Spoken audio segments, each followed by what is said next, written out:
Good evening and welcome to another edition of WrestleTalkShow. I'm your host again, Joshua Zimmerman, here for another edition of the Wrestling Insider Videocast, giving you news, bits, rumors, ins and outs, things you won't see on TV or pay-per-view. Uh, this was Fan Appreciation Weekend, so let's appreciate the fans by addressing a few things on our website. First of all, we want to thank everyone that follows this uh, vidcast, and we encourage more of you too. We encourage you to visit us at WrestleTalkShow.webs.com for this video and many other more, as well as a fully interactive forum, uh, members only page to come. A place for you to contribute to the website financially, help us to make this a better project. Let's just start by giving the two pages that got a thumbs down on, the two videos rather that got a thumbs down. My video on fan appreciation and celebration before the victory. Celebration before the victory got 31 total views. Thank you so much. Fan appreciation got 11 views. Um, and what I mean by negative attention is there's a thumbs up, thumbs down feature. So anyone who didn't like those two videos, those are just my perspectives. You don't have to agree or disagree with them. But if you did in fact disagree with them, send me an email as to why. That way, if it's something on my end, I can fix it. If it was something subject matter related, we can hash it out maybe on the page or privately if it's that big of an issue. We just do this. I do this for fun and for informative purposes. Those of us who watch wrestling remember the way it was, and the way it is now is not the same. We want to give a big shout out to the 2,493 people that uploaded our videos thus far to our YouTube channel. The 231 visitors. We thank you. Encourage your friends, family, and anyone wrestling oriented to visit. And now we move on with the news. It's confirmed that the October 29th episode of Friday Night SmackDown scored a 1.65, another low rating. This one, actually, for 2 straight weeks it's been low ratings. The show on October 22nd scored a 1.70, so slightly lower from last week. The Department of Justice is investigating WWE for, quote, potential criminal activity for WWE's plan to distribute merchandise near Connecticut polling areas on Tuesday. In response to that, WWE has announced that it will not be giving away fan merchandise, at the Connecticut polling locations. Again, in response to the investigation or threat of an investigation towards WWE. Linda McMahon's recent campaign stop was cut short by a University of Connecticut student along with many other protesters. The protesters claimed and held signs that Linda McMahon has openly profited from the violence against women and other such signs as "Can't buy my vote." The McMahons have put millions into this operation, so when you see WWE kind of latching onto it, it's because there's a lot of money at stake if Linda loses. We all pretty much assume that she will, but if Linda loses, there's a lot at stake here. It's estimated that the McMahons have put over $24 million into this campaign, and a victory is what they're hoping for justification of all the profits, obviously. Moving on to TNA news, the reaction for October 28th got a total of 934,000 viewers. That's a 15% increase in viewership from the episode on October 21st rather. But when you break it down into demographics, it's only scoring 0.65 in the male demographic ages 18 to 49, which should be their core audience. Translation, they're failing to entertain even their core audience. With all that addressed, let's get into a couple of rants, a couple of my views on things. Just off the top of my head, TNA keeps referring to the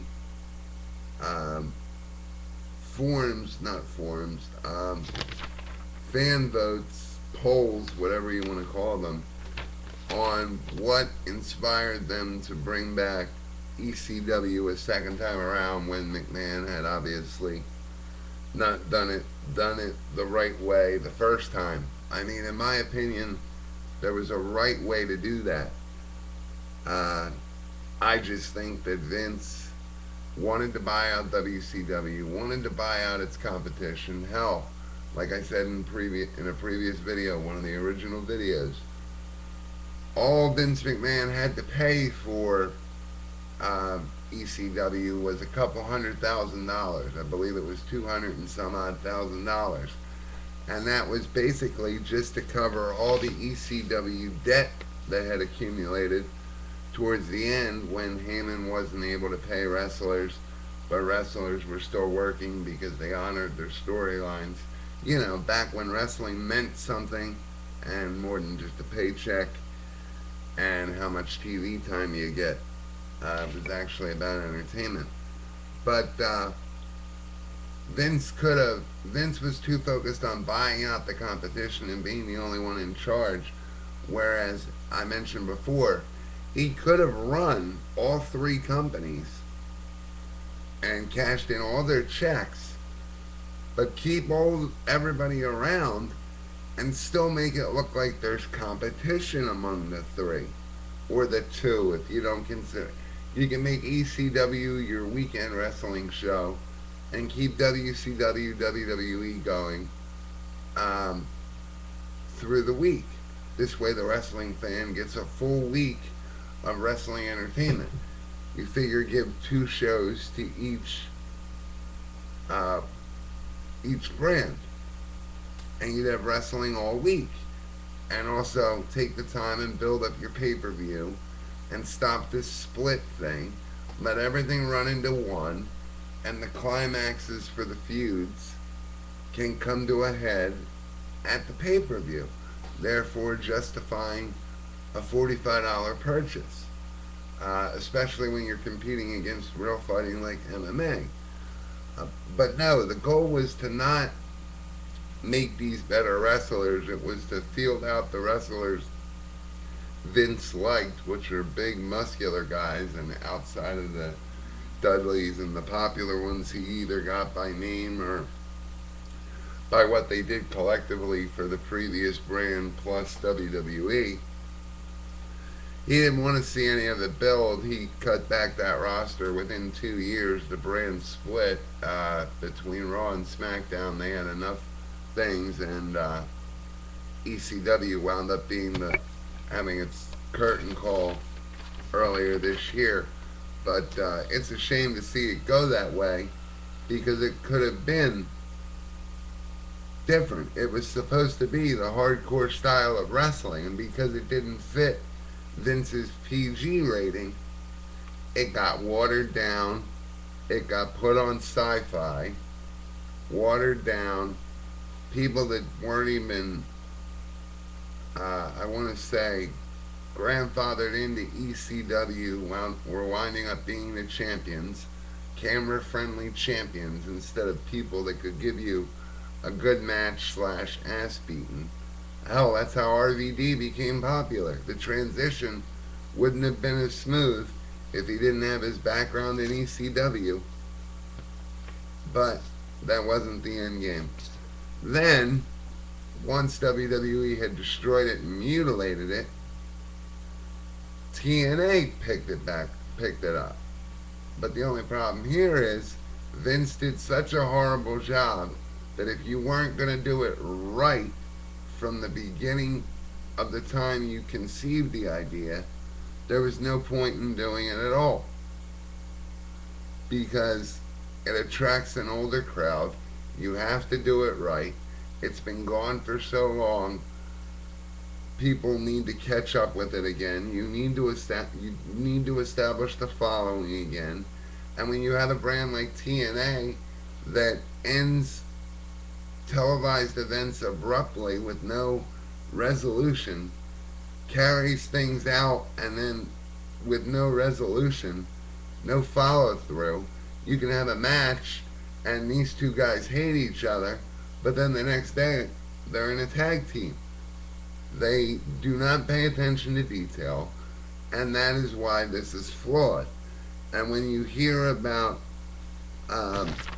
Turning Point having Fortune versus EV2, you gotta wonder if this is just one of many pay-per-views and or televised events that will get rid of ECW because it had its last hurrah. Maybe you're good for one more, but I would get rid of it in TNA for now, give it some rest. And until you're going to take the whole concept seriously and what ECW was built on seriously, and not worry about your ratings and not worry about this and that. And plus, to boot, I mean, outside of all the things you can fix, there's the one thing you can't fix, and that's age. These guys are way older. They're not going to move like they did those years ago. If you remember correctly, I believe in WWE, Tommy Dreamer was hardly ever on TV. And I believe it was due to his weight. He was up and down. Could be wrong on that one. But, I don't know. I argue with co-host Jim Kincaid about this. You've heard us go back and forth. But ECW, I think, can be done right. It just needs to be brought back to what it stood for. And that was, you had WWF, you had WCW, and then holy crap, that guy just went through a flaming table. You had your hardcore style ECW wrestling. And it all mixed well. For more information on anything discussed here or any of our videos, please feel free to visit WrestleTalkShow.webs.com. We also have pages at Facebook and Twitter. Facebook.com/CWE Company, Twitter.com/CWE Company. And send all fan-related email, show-related email to CWEcompany@gmail.com. And don't forget to visit our YouTube channel. And remember, our newest addition to our websites coming very soon. The first, and right off the bat, it is now a completely ad-free website. So you don't have to go through a bunch of crap just to see the stuff you really want to see. Nothing but wrestling info at WrestleTalkShow.webs.com. Thank you for your time, and until next time, we have about an hour till Monday Night Raw, and I can't wait to report tomorrow night and let you know what happens. Stay tuned, and again, thank you for watching.